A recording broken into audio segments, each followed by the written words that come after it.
El siguiente segmento es clasificación F, formativo, educativo cultural, A, apto para todo público.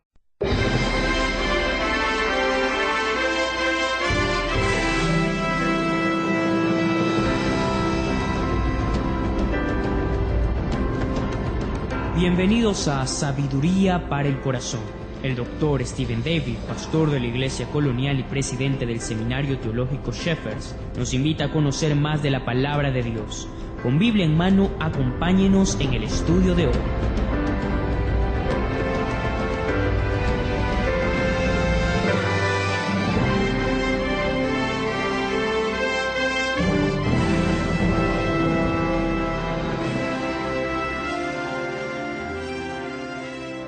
El apóstol Pablo estaba obsesionado con la gloria de Dios y el evangelio de la gracia de Dios.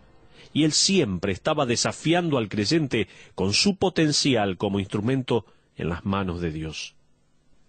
Efesios 4:28 dice también, el que hurtaba, no hurte más, sino trabaje, haciendo con sus manos lo que es bueno para que tenga que compartir con el que padece necesidad. Qué hermoso versículo. En otras palabras, dé lo mejor de sí, no le robe a su compañía, por favor. Para que ellos en el área de ventas no engañe a la gente. Deje de hacer negocios como lo hace el mundo. Yo sé igual que usted que la gente se puede creer cualquier cosa y si le creen al vendedor, es su culpa por no discernir bien. Para el creyente que tiene una pasión de vivir en santidad, el estar lleno de bondad, no es un simple compromiso. No es una resolución simple. No puede haber falta de honestidad, no sacar ventaja a otros. No podemos hacer eso. Jesucristo fue el que puso el estándar tal como leemos en Hechos 10:38. Jesús de Nazaret, y como éste anduvo haciendo bien y sanando a todos los oprimidos por el diablo, porque Dios estaba con él. Sabemos que cuando él hizo un arado, lo hizo bien para que durara. El Señor va a sentarse un día en el Bimá durante el tribunal de Cristo y allí le dirá lo siguiente a aquellos que copiaron su carácter. Bien, buen siervo y fiel. Pasar a ser una persona obsesionada con una vida santa indica que el creyente debe rechazar completamente la mediocridad. Pero también rechace la pereza. La segunda frase que Pablo pronuncia indica que el creyente también debe rechazar enérgicamente la pereza. Fíjese lo que dice Romanos 15:14. Pero estoy seguro de vosotros, hermanos míos, de que vosotros mismos estáis llenos de bondad, llenos de todo conocimiento. Si el rechazar la mediocridad significa que uno fue marcado con su carácter, esta segunda frase significa que uno es marcado por convicción. Ahora, no malinterprete lo que Pablo está diciendo aquí. Cuando él dice que los creyentes en Roma están llenos de todo conocimiento, él no quiere decir que ellos poseen todo el conocimiento o que no hay nada más que deban aprender. No está diciendo eso. Él se refiere a que tiene todo el conocimiento que necesitan para seguir su caminar con Cristo. A eso se refiere la palabra de Dios allí. De hecho, Pablo va a decir en el próximo versículo que él solo necesita recordarles las verdades de esta epístola, indicando así que ellos ya habían recibido instrucción apostólica. Lo más seguro es que se tratara de creyentes que habían sido enseñados por Pablo y ahora vivían en Roma. Pablo está felicitando a los creyentes por estar abiertos a recibir la instrucción y por tener pasión por aprender las cosas de Dios.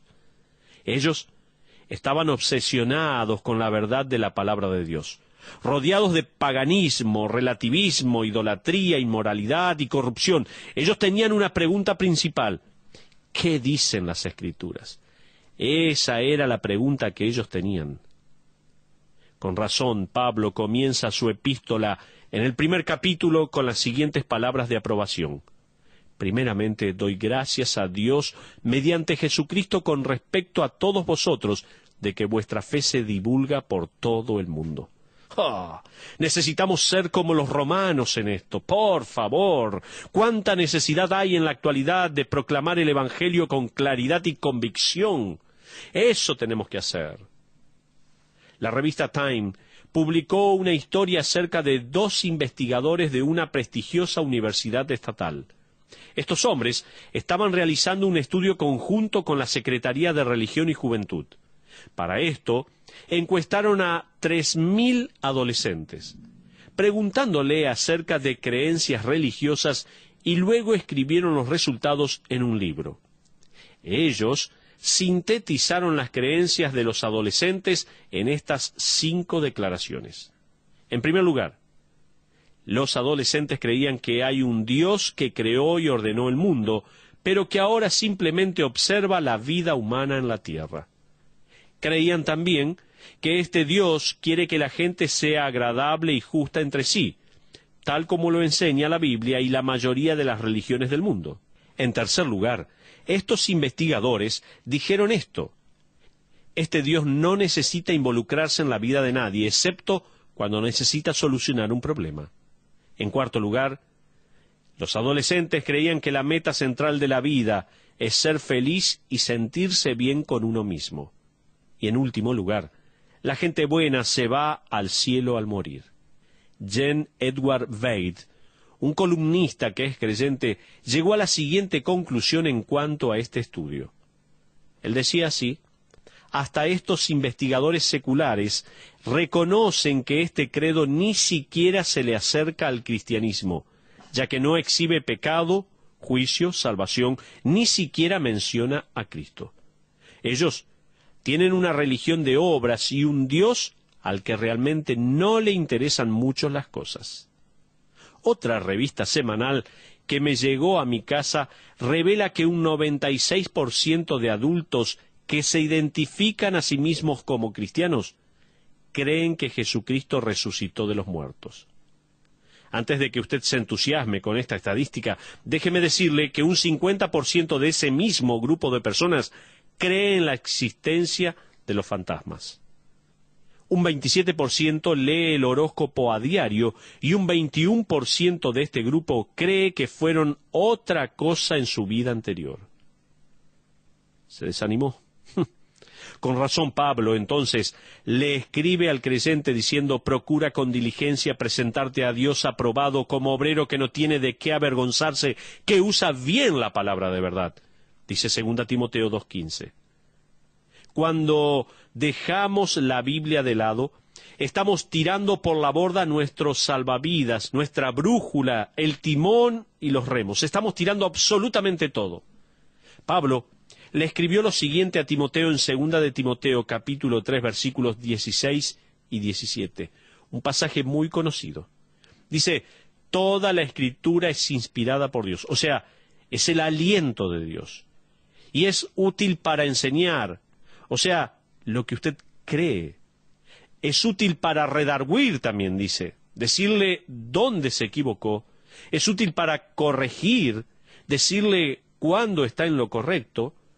Es útil para instruir en justicia. Esto le ayudará a hacer lo que está bien, a hacer lo correcto, para que el hombre de Dios, o sea, el creyente, sea perfecto, enteramente preparado para toda buena obra.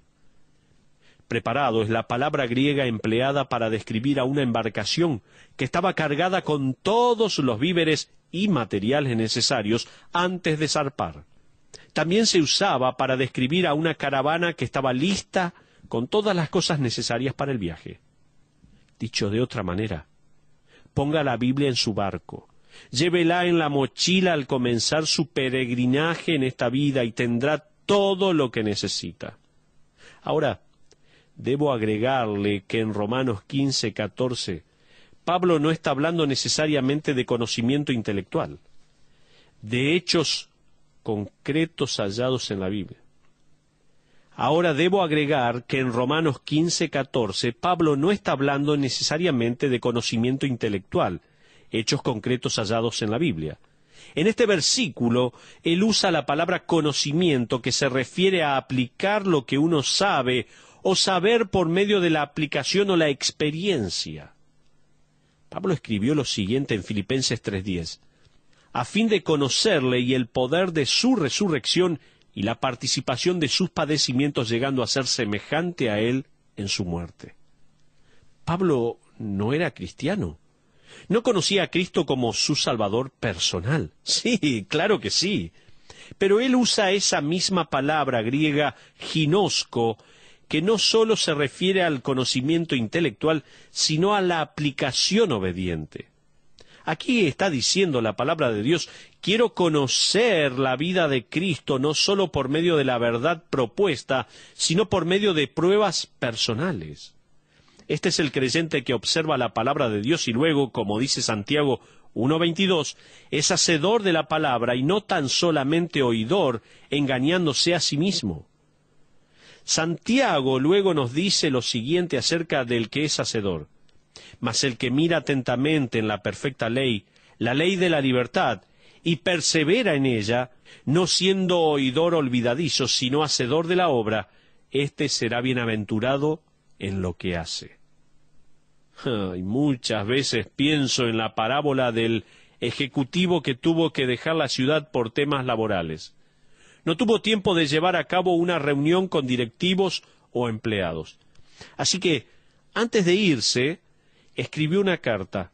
En ella les dijo que mientras él estaba ausente, ellos tenían que hacer un número de cosas. Él se fue por 6 meses. Un día regresó sin previo aviso. Entró a la compañía e inmediatamente se dio cuenta que el césped no estaba cortado.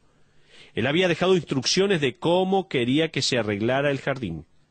Al entrar a la recepción, notó que los muebles estaban llenos de polvo. La recepcionista dejó de limarse las uñas y luego lo saludó con cortesía. Él caminó más allá de la recepción y entró al galpón principal y vio que los trabajadores habían puesto una mesa de ping-pong. La maquinaria estaba apagada. Todo estaba en silencio y los trabajadores parecían estar en una fiesta. Al ver al jefe, todos quedaron en silencio.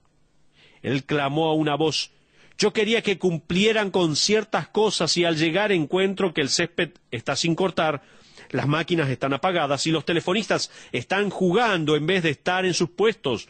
¿No recibieron mi carta?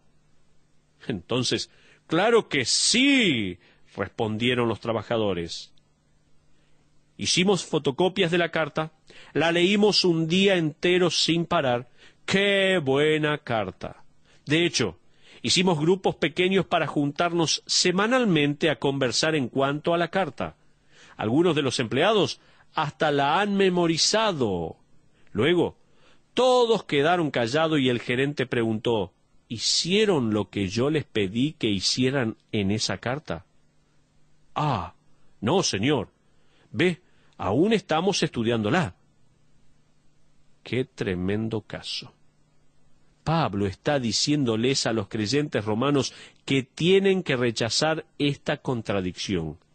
Él los manda a rechazar la pereza y les dice que se rehúsen a examinar la verdad, pero no ejecutarla, a analizar la Biblia, pero no aplicarla, a leer la palabra de Dios, pero no producirla en la vida.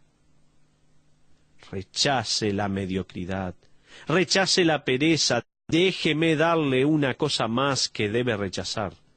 Rechace la apatía. En tercer lugar, el creyente que está obsesionado con vivir en santidad tiene que rechazar la apatía. Fíjese lo que dice Romanos 15:14. Pero estoy seguro de vosotros, hermanos míos, de que vosotros mismos estáis llenos de bondad, llenos de todo conocimiento, de tal manera que podéis amonestaros los unos a los otros. La palabra amonestaros proviene de la raíz griega nouteteo, lo cual nos da la palabra neutético. James Adams hizo popular el concepto de la consejería neutética, y este término sale directamente del griego, no es una palabra castellana de por sí. La palabra nouteto es la palabra griega compuesta, su raíz nous, que significa mente o intelecto, y titemi, que significa poner en su lugar. Al juntarlas, quedamos con la idea de poner algo en la mente de alguien que los va a corregir. Las palabras enseñanza y amonestación aparecen juntas en los escritos de Pablo. En Colosenses 3:16, Pablo manda a los creyentes diciendo: la palabra de Cristo more en abundancia en vosotros, enseñándoos y exhortándoos unos a otros. La palabra enseñándoos parece ser empleada con más frecuencia con una connotación positiva, mientras exhortándoos parece ser empleada de manera correctiva. Exhortándoos unos a otros, le dice Pablo a los romanos. Literalmente esto significa corríjanse unos a otros. Esa sería la idea. ¿Por qué? Porque tenemos la tendencia de quedarnos cómodos. Somos criaturas de hábito. Volvemos a casa por el mismo camino todos los días. Comemos las mismas cosas. Tenemos nuestra rutina constantemente. Hasta nos sentamos en el mismo lugar cada vez que vamos a la iglesia. Somos criaturas de hábitos. Pero la vida cristiana es una guerra, una carrera, una competencia. No hay lugar para ponerse cómodos. Se necesita disciplina, deseo y determinación. Nos necesitamos los unos a los otros para provocarnos a obras. Necesitamos que nos exhorten y amonesten, porque solemos flotar en la corriente o, aún peor, perdemos el rumbo. El escritor D.A. Carson escribió lo siguiente. Escuche: nosotros no nos desviamos hacia la santidad, no nos inclinamos hacia la piedad, la oración, la obediencia a las Escrituras, la fe y el agradarse en el Señor, sino que nos desviamos hacia la desobediencia y lo llamamos libertad, nos desviamos hacia la superstición y la llamamos fe. Nos gusta la falta de disciplina y decimos vivir relajados. Dejamos de orar y pensamos que nos hemos escapado del legalismo. Nos precipitamos lejos de Dios y nos convencemos a nosotros mismos que hemos sido liberados. Eso escribió D.A. Carson. Es por eso que necesitamos la exhortación para provocarnos los unos a los otros a la acción, al desafío y a vivir para Cristo. Pero déjeme terminar con una conclusión. Pablo dice lo siguiente de los romanos, y espero que pueda decir lo mismo de nosotros: que somos personas que rechazamos con vehemencia ciertas cosas para poder vivir una vida santa para la gloria de Dios. Los 3 rechazos que vimos hoy fueron el rechazo a la mediocridad, el rechazo a la pereza, no dejar de aprender la palabra y ponerla en práctica, y el rechazo a la apatía, preocuparnos lo suficiente como para exhortarnos los unos a los otros en la vida cristiana. Vamos a poner en práctica estos 3 rechazos, sea por medio del teléfono, una lección de la palabra de Dios, un abrazo o quizás hasta una tarjeta. Quiero concluir con unas sabias palabras de Robert Murray McCain, quien dijo así: Dios no bendice tanto el talento, sino el hecho de que uno se parezca más a Cristo. Un creyente santo es un arma excelente y una herramienta excelente en la mano de Dios. Muchas gracias por acompañarnos en el estudio de hoy. BBN y el pastor Stephen David lo invitamos a nuestra próxima audición, donde encontraremos más sabiduría para el corazón. Esta fue una producción de BBN.